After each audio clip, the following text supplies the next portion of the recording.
host, Socrates at SaddleBrooke. Welcome to part 2 of our Science and Faith videocast. In part 1, we discussed that science and faith used to be best friends, but today an ideology called materialism has been adopted into science and has led to divorce of the two.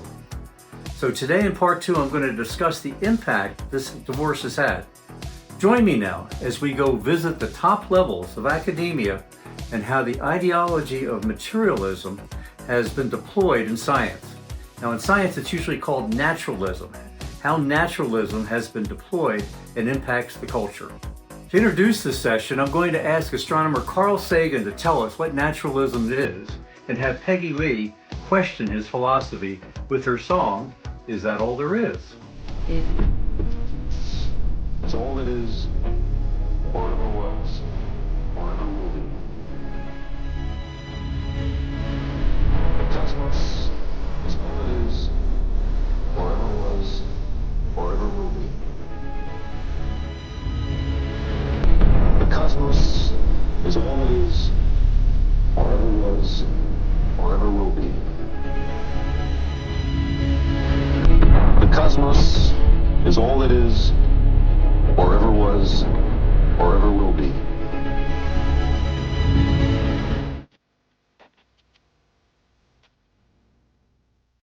Is that true? Is that all there is? We're nothing but material entities, just atoms in motion?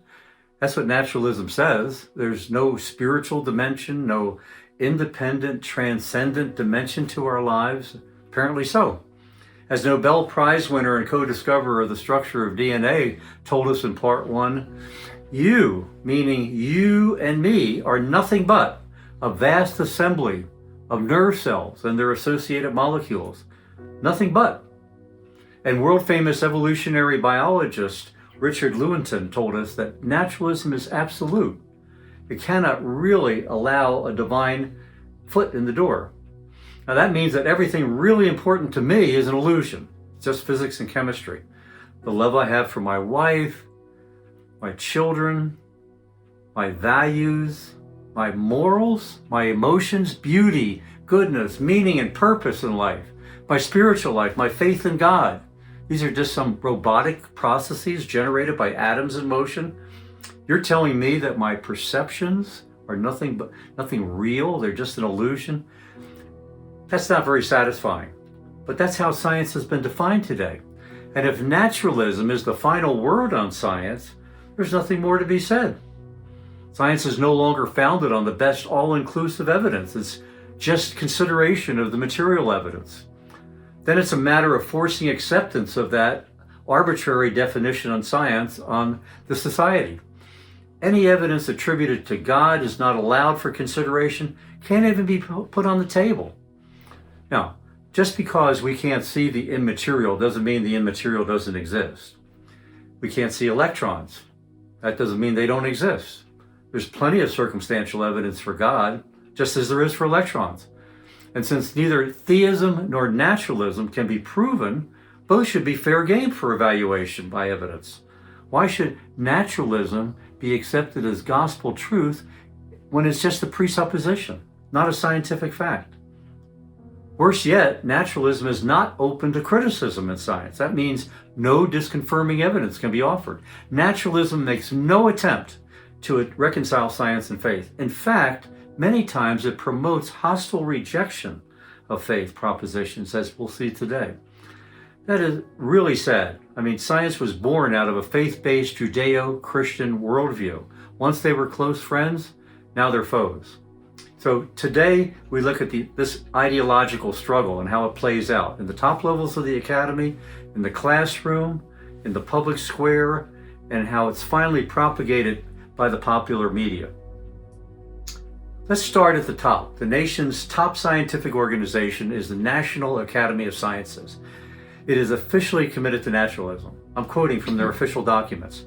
It says that incorporating any thinking in science classroom about theism, that is the proposition that God exists, quote, stifles the development of critical thinking patterns in the developing mind and seriously compromises the best interest of public education, hampering the advancement of science and technology. The National Science Teachers Association follows with, quote, "Science is limited to explaining the natural world by means of material processes. It cannot use supernatural causation in its explanations." That's an ideological statement. It's not a scientific statement. It cannot be shown to be true scientifically. It's a statement of anti-theism, a statement not of evidence. It's a statement of atheism. I maintain that good science demands critical thinking of all the evidence available, both direct and circumstantial evidence, as well as evidence for and against a beginning presupposition, such as naturalism. Let's see how this plays out in the university. I've chosen a 2013 example at the Ball State University in Muncie, Alabama. Enter Professor Eric Hedin, professor of physics, PhD. Hedin had top rating for his top honors course called The Boundaries of Science, one of the most popular science courses there was. Interface of science and human concern was a mission of the university. Students loved this course because they could discuss the boundaries of science. They could discuss critical thinking among the students. They discussed the implications of science and society. Enter Dr. Jerry Coyne, emeritus professor of evolutionary biology at the University of Chicago, nationally known atheist activist, and blogger. Writes a letter to Ball State University claiming that Hedin's course was, quote, infusing religion into a science course at a public university. It wasn't. Coyne stated that naturalism cannot be questioned, not even at its boundaries. There are no boundaries in naturalism. Really? Really? I mean, there's plenty of evidence against naturalism that can be levied. In fact, science advances by questioning its own boundaries. That's how science works. Enter the Freedom from Religion Foundation. Dr. Coyne now teams up with Freedom from Religion Foundation to attack the course and discredit Dr. Hedin. FFRF is a militant anti-theist organization. They use legal means to threaten school boards and university administrations. Together with Dr. Coyne, they launch a media campaign against Dr. Hedin and his course, falsely accusing him of promoting religion in his class. And they incited several sensational media stories and rumors that spread nationally. I remember reading some of these stories in the Wall Street Journal across the country. So what's the result? Ball State President Joanne Mora bows to their demands, cancels Hedin's course, honors course. Never any discussion, just canceled. She forbade the introduction of any science that questioned naturalism. Students rallied for their professor, wrote supportive letters, never answered. Sensational mischaracterizations follow about Hedin and appear throughout the national media. What happened next was even worse, in my opinion. Administration then supports an honors course that features atheism, which was promoted by leading new atheists Steven Pinker and Richard Dawkins. The course promoted religion bashing in the name of science. You can get the full story in a new book by Professor Hedin called Canceled Science. How was this reported in the media? This is May 12, 2016, Inside Higher Education. Article states that Hedin quoted Christian apologists who lacked any scientific credentials whatsoever, such as C.S. Lewis. Hedin's course included some works by, quote, intelligent design proponents. Now, intelligent design is a very credible new science, but it can have religious implications, as you can imagine. He said that reports surfaced that Hedin was proselytizing. Most all of the students denied this.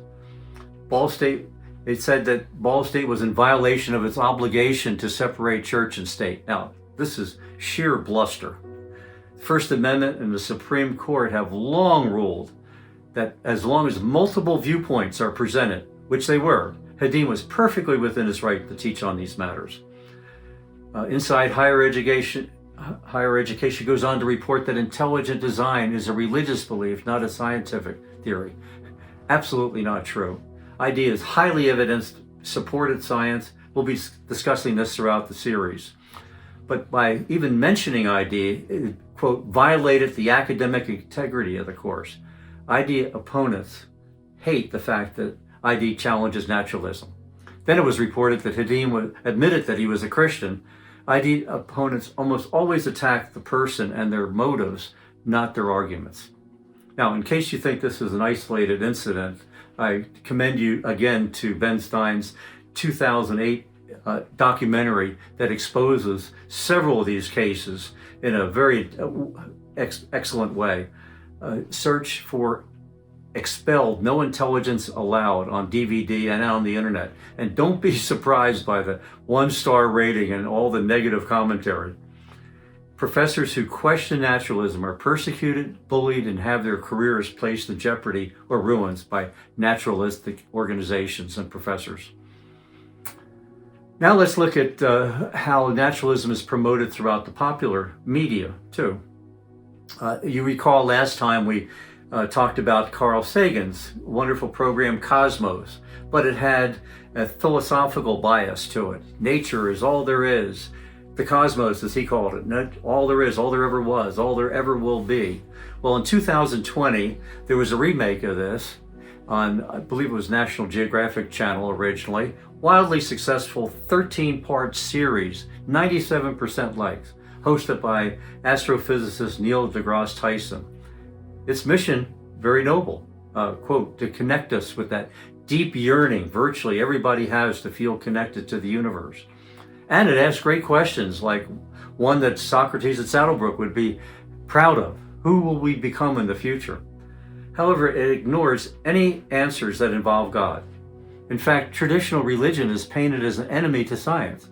We are spoon-fed a substitute religion, naturalism, and we know that by the introduction. The cosmos is all there is, all there ever was, all there ever will be. And we said many times, this is not science, scientific statement. It's one of worldview. It's a materialistic ideology. There is no God, never has been a God, never will be a God. The universe is all there is. Mother Nature is all there is. Nature is our creator. Naturalism is our new religion. How do we get to this point of best friends becoming foes? Well, it starts with the critical question, is there a creator or not? It's a highly crucial question for individuals, but for science as well. And it's only been in the last 150 years when naturalism politically took over the scientific academy that the idea of a creator has been relegated to obscurity. The creator's been pushed to the back room. Now, there's no proof either way to the God question, but there is evidence on both sides that can be checked out, should be checked out. Critical thinking should check it out. Logic and reason can be deployed, and inferences can be drawn for individuals and for science as to a best explanation. But naturalism arbitrarily rejects any engagement on the question of God. Instead, it assumes that naturalism is truth and cannot be challenged. Now, this is not some sort of sinister plot by atheism. I mean, even though atheism is greatly benefiting from naturalism, naturalism was actually more a product of Christian theological speculation. That will probably surprise you. It did me. Naturalism arose more from concerns by Christian theologians who were defending their doctrine of God. Their doctrine of God, I emphasize that. It was called the Greater God theology. Theologians having to explain uncomfortable things for them, like miracles or the problem of evil and imperfections in natures. They proposed a creator who would not have anything to do directly with the universe and intervene with its creation. He could be outside the universe. A greater God could create by laws rather than by direct intervention, and can have natural laws then run everything and then be blamed for any imperfections. A greater God can make things that make themselves. A deistic God creates a universe that runs like clockwork and it runs itself. Then God can step back and let his laws control everything.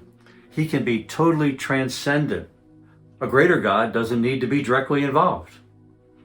Other theological challenges would be solved as well. If nature alone reveals God, then there's no need for special revelation from God. God doesn't have to interfere with free will. The future's open. And if God is concealed, he can work behind the scenes and be undetectable and unquestioned. But this creates a huge problem and dialogue with science. I mean, science deals with observation and evidence. A concealed God, an undetectable God, is an enigma to science, and rightfully so. Greater God theology also attempted to insulate God from attempted or alleged imperfections of the creation. Problem of evil, huge open question. The food chain, nature being red in tooth and claw, a huge issue to discuss. The cruelty, apparent cruelty in nature, explains the alleged design flaws in nature. For example, the eye being wired backwards, or something appearing to be cobbled together with no design. And some saying that it's poor design, like the panda's thumb. Nature appearing to be full of useless mosquitoes. It also solves a compatibility problem with Darwinism that they wanted to have. Since nature creates itself, then the survival of the fittest, they would say, must be true. The result was naturalism and a godless universe.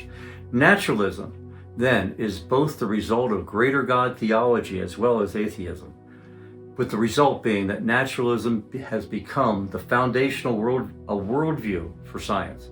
Everything can be known by studying nature alone. Anything beyond nature, God, soul, spirit, design, meaning, purpose, morals, rests with God. But he's either undetectable or non-existent. Explanations that would have included God can be deemed non-important, not considered part of science. So the study of science is pushed off into another room and made separate. This by science has its own name, methodological naturalism. So studying God and science together is taboo. And that is the current state of affairs between science and faith, unfortunately. Now, I want you to put on your Socrates persona. What do you think about this? Should science and faith be kept separate, or should they cooperate at some level? Are we missing something by keeping them separate? Or do we lose technological edge if we bring them back together at some level? And if they were to cooperate, what would that look like? What wisdom do you think Socrates might have about the situation? I'm going to be asking you these questions throughout the series. And by the time we get to our last session, I hope that each of us will be on a path of knowing what we believe and why we believe it. So, keep thinking deeply. Study the arguments from all sides. Decide for yourself. Follow the path wherever it leads you. Next month, really exciting topic, the beginning of the universe. The beginning of all things. Genesis says, in the beginning, God created the heavens and the earth. Well, what evidence in the last 50 years do we have from science now? What do they say about a beginning? You might be surprised. So until next time, see you back here next month for In the Beginning. Till then, I'm Stuart Orr.